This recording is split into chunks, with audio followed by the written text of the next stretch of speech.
Halo, Eka lagi. Jadi, kali ini sesuai judul, aku mau share tips menabung untuk yang punya gaji kecil atau masih pelajar, yang uangnya itu didapat dari kiriman orang tua tiap bulannya. Kadang kita tuh suka mikir, kok susah banget nabungnya. Gimana mau nabung? Awal bulan aja mungkin uang gaji atau uang kirimannya udah habis. Tapi teman-teman, kita nggak mau kan gini-gini terus siklusnya. Awal bulan kaya, akhir bulan menderita. Uang tabungan nggak ada. Pas perlu banget, malah ngutang karena nggak ada tabungan atau dana darurat. Ada loh, sebagian kecil orang itu malah ketagihan menabung. Dan merasa menabung itu hal menyenangkan, nggak menyiksa. Gimana sih caranya? Yuk! Cekidot. Yang pertama itu yaitu budgeting gaji atau uang kiriman kamu tiap bulannya. Ini tuh maksudnya gini, kita bikin anggaran pengeluaran kita tiap bulannya. Di sini biasanya aku bagi ke 3 pots. Pertama itu tabungan. Warren Buffett pernah bilang, jangan menabung apa yang tersisa, tapi habiskan apa yang tersisa setelah menabungnya. Dan ini tuh jelas terbukti banget manfaatnya. Karena kalau kita nabung, sisa dari yang kita belanjakan tiap bulannya gak akan pernah ada sisa. Makanya nabung dulu ya, baru sisanya kita habiskan ke kebutuhan lainnya. Yang kedua, uangnya kita bagi lagi ke kebutuhan primer atau kebutuhan pokok. Di sini aku kasih contoh kebutuhan primernya yaitu uang kos, grocery belanja bahan makanan, transportasi, dan kuota. Nanti kalian sesuaikan lagi dengan kebutuhan pokok kalian sendiri. Karena tiap orang itu pasti beda-beda kebutuhan pokoknya. Nah, setelah uangnya kita bagi ke tabungan dan kebutuhan pokok, selanjutnya sisanya untuk kebutuhan sekunder kita, untuk kita senang-senang, seperti jalan-jalan, jajan, skincare, atau beli baju. Untuk persentase pembagiannya itu biasanya aku pakai 20% tabungan, 50% untuk kebutuhan primer, 30% untuk kebutuhan sekunder. Untuk nominalnya tergantung kemampuan dan kebutuhan masing-masing. Oke, next tips kedua yaitu mencatat pengeluaran selama sebulan. Ini hal yang paling kelihatan sepele banget, tapi mempunyai benefit besar dan penting tanpa kita sadari. Pernah nggak sih kita tuh ngerasa uang kita habis gitu aja tanpa tahu kita beli apa? Nah, dengan mencatat pengeluaran kita selama sebulan, kita jadi tahu uang kita itu kita belanjakan ke apa aja. Kita boros nggak sih? Kalau boros itu kita borosnya di apa? Nah, kita bisa jadi tahu dengan jelas, nggak nebak-nebak lagi. Kita juga bisa mulai berhemat. Ingat ya, berhemat itu bukan pelit, tapi kita mengurangi atau membatasi belanja hal yang nggak penting-penting banget. Kita bisa mencatat pengeluaran menggunakan buku atau aplikasi pencatat keuangan di smartphone. Untuk yang merasa males banget sih harus nyatet-nyatet di buku, tenang, kalian punya opsi pilihan kedua yaitu download aplikasi yang ada di Play Store. Nah, aku merekomendasikan untuk download aplikasi ini mencatat keuangan harian karena aku udah pakai selama 1 tahun dan aplikasi ini sangat membantu dalam proses pengaturan keuangan kalian, pencatatan keuangan kalian.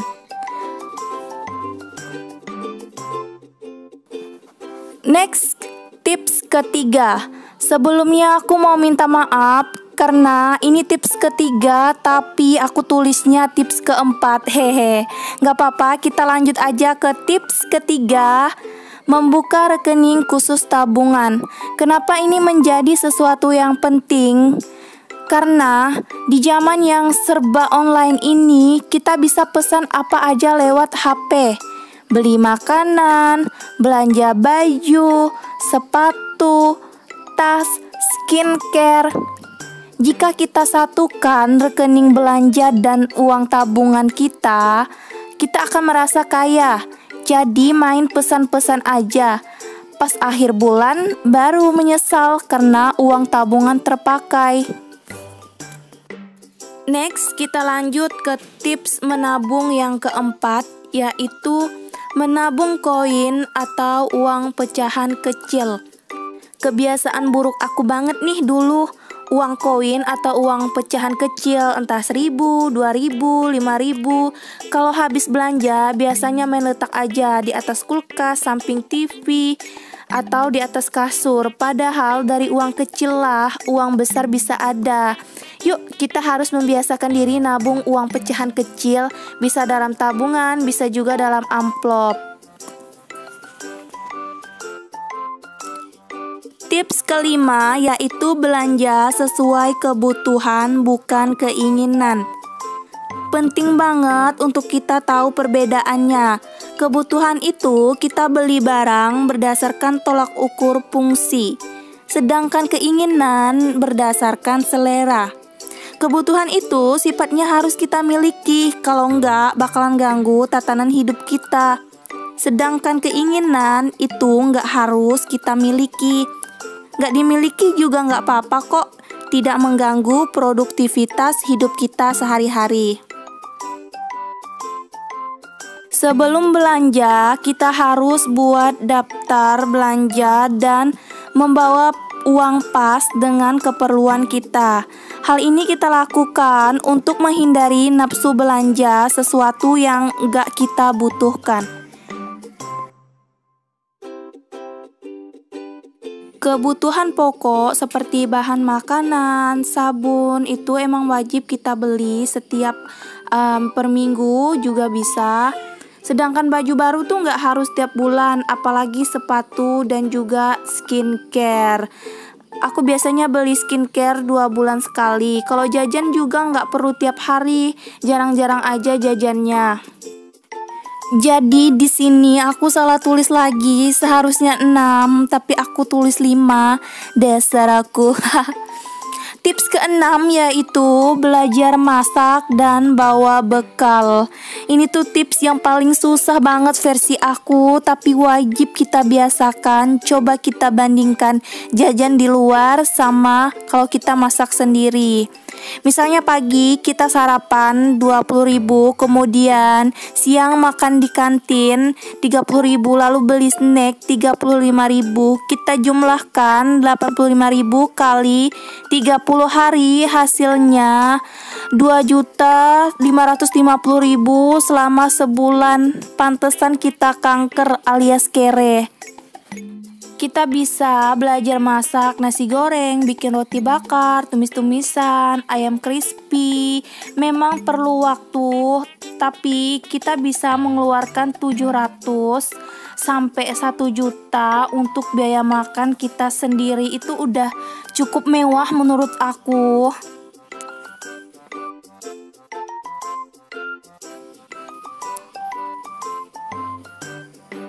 Selanjutnya, tips ketujuh yaitu tentukan target.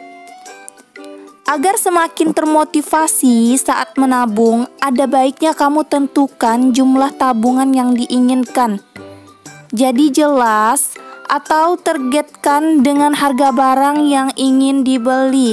Misalnya, kamu ingin liburan ke Jepang dan biayanya itu sekitaran 10 juta. Kamu harus tulis nominalnya. Kemudian kamu ingin beli handphone merek terbaru, harganya 15 juta.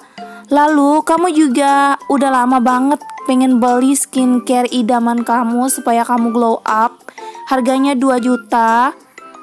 Lalu sepatu dengan harga 5 juta. Pokoknya di sini kamu wajib menentukan nominal agar nabungnya lebih semangat lagi. Terakhir, ini tips yang paling aku suka, yaitu tambah pemasukan. Kita hidup di zaman yang udah nggak bisa cuma mengandalkan gaji atau kiriman orang tua untuk pelajar. Karena semakin hari kebutuhan kita itu semakin meningkat. Untuk itu, pandai-pandailah memanfaatkan peluang. Di sini aku ada beberapa contoh cara nambah pemasukan. Yang pertama yaitu membuka online shop. Entah itu jadi reseller baju, hijab, skincare, atau jualan kue, itu juga bisa. Yang kedua yaitu influencer. Sorry banget aku kurang nulis huruf U. Influencer itu yang pertama YouTuber, selebgram, seleb TikTok, kemudian blogger yang suka nulis. Penghasilannya akan besar kalau banyak yang endorse. Kemudian yang ketiga itu jasa, bisa jadi editor, kemudian Gojek, kemudian jadi fotografer. Kemudian penghasilan tambahan selanjutnya bisa kita dapat dari berkebun, entah itu berkebun sayuran, buah-buahan, atau tanaman hias yang harganya lumayan banget zaman sekarang. Demikian tips menabung dari aku. Agar menabung terasa menyenangkan, karena punya tabungan itu wajib untuk semua orang, pelajar atau yang bergaji kecil. Dan untuk kamu yang udah selesai nonton video aku dan punya tekad kuat buat nabung, silahkan tulis kata semangat di bagian komentar.